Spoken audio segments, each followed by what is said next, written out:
Eloquenius, doctorante au laboratoire Magmas et Volcans, et ma spécialité c'est la géochimie isotopique. Ma thèse s'inscrit dans le programme 5 de recherche Clairvolc qui vise à comprendre les processus de genèse et la source des laves. Mon travail consiste à analyser des compositions chimiques et isotopiques des laves d'arc, donc des laves de zone de subduction, afin de tracer la source de ces laves et de comprendre les processus à l'origine du volcanisme de subduction. Donc sur Terre, différents contextes géologiques peuvent être à l'origine du volcanisme de surface. La subduction est un de ces phénomènes. Donc sur notre planète, il y a la tectonique des plaques. Les croûtes superficielles sur lesquelles nous sommes sont agencées en différentes plaques qui bougent et évoluent au cours du temps. Donc au niveau des dorsales océaniques, donc au milieu des océans, la remontée de magma provenant de l'asténosphère, du manteau terrestre, produit la croûte océanique dans le fond des océans.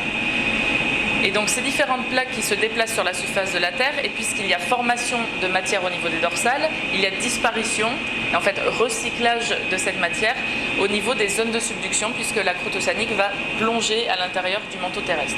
Donc dans ce contexte de subduction, à cause de la plongée de la croûte océanique dans le manteau terrestre, il se crée un déséquilibre thermique et chimique qui se manifeste par du volcanisme en surface.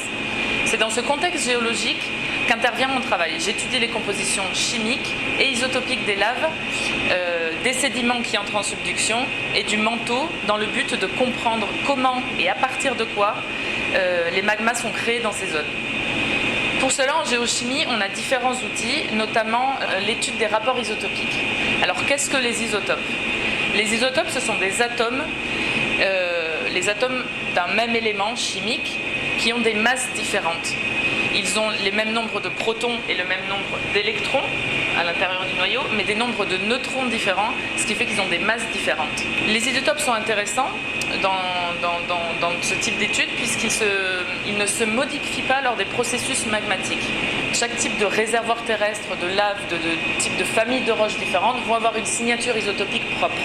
Donc mon travail à moi, c'est de développer l'utilisation du cérium comme traceur isotopique dans les laves, les sédiments et le matériel mantélique. Pour cela, on réduit donc les échantillons en poudre de roche, puis on dissout la roche et on extrait l'élément qui nous intéresse, donc en l'occurrence le cérium, puis on analyse la composition isotopique de l'échantillon grâce à cette machine, donc le spectromètre de masse.